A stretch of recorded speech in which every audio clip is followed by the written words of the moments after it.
Do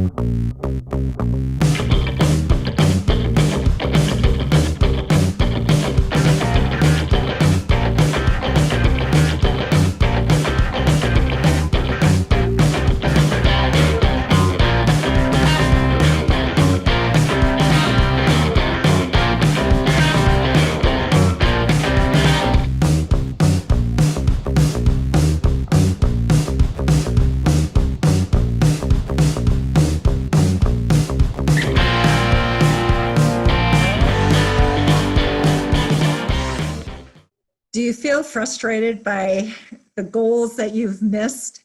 You know, every month, usually month, sometimes we do it more frequently, we review our progress, right?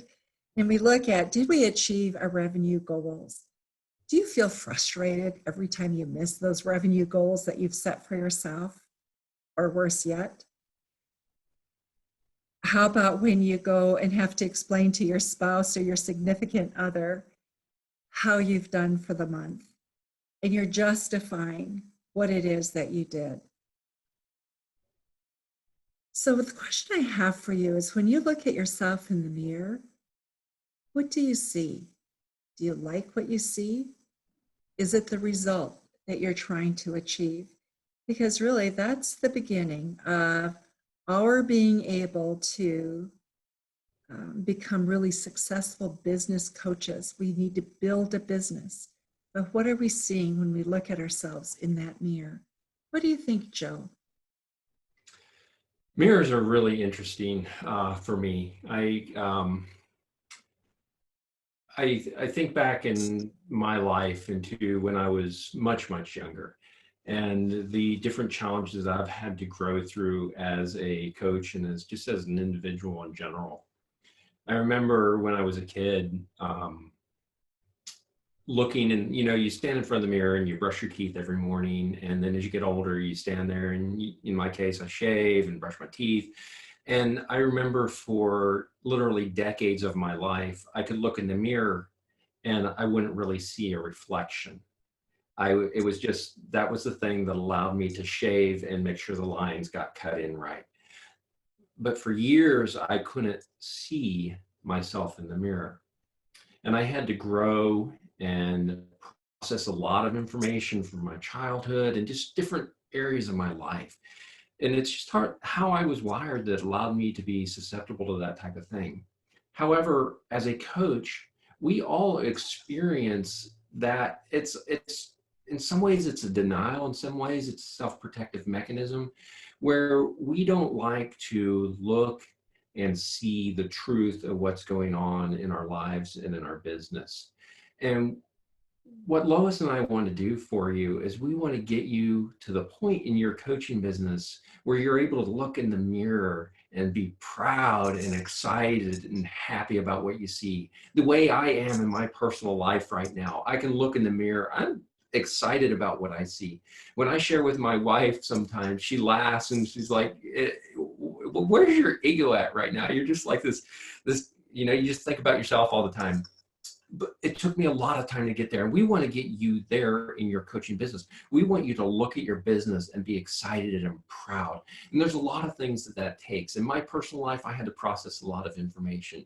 In your coaching business, it may be the fact that you need to go, maybe direct referrals aren't the only option for me. Maybe this digital marketing thing has some legs. Now, you've probably seen somebody out there that got hurt as a coach through digital marketing. Maybe they had a guru that scammed them, or maybe they had, you saw an ad and you didn't like that ad. Understand that that's not your reflection. It's not even a reflection on the coaching business. You have your own legs that you get to stand on. Maybe it's how you do network marketing and how you approach that and getting that education. Maybe it's social media. What does social media mean? Just because maybe you don't want Facebook to absorb all your time, well, it doesn't have to. Maybe you have a group of people that you want to communicate with on a regular basis as a coach, and it needs to be on a Facebook platform because that's where they're all hanging out. So when you look in the mirror, and you see that reflection of Facebook, you get to determine what that looks like and feels like for you. And that's super exciting. So the mirror is a powerful tool. It can either show you what's behind you and what has happened in your past, or it can show you a reflection of where you're actually going and where you are now and who you are and who you can become. So when I think about mirrors, those are some of the things that I think about, Lois, based upon, the journey that I've had to walk over the years. I think one other piece that goes with that, Joe, for me is that along with looking at your own reflection, when I do that, one of the things that I've had to do is to say, okay, what part of me right now isn't working? We do that every day. I'll look at myself in the mirror and go, oh, put on some weight, time to take it off, right? Or you feel tired and dragged out and you go, what's causing that? So we're asking questions of ourselves in different ways. Same thing is true of our business.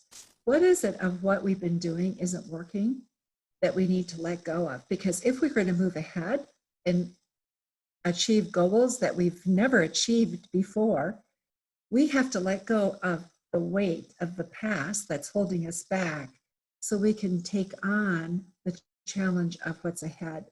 And so there's always this play between what do we give up, what do we let go of, and what are we becoming? What do we have to take on to become? And so for Joe and me, we have learned that, yes, that networking is important. And we also have had to learn to embrace the newness of digital marketing, because that's where future growth will come. And it's how you're going to be able to keep your channel of clients filled, so you don't have a stop, start business. And so it becomes a really wonderful challenge. Take a look. What do you see? What are you going to let go of? What are you going to take on? And what are you trying to become?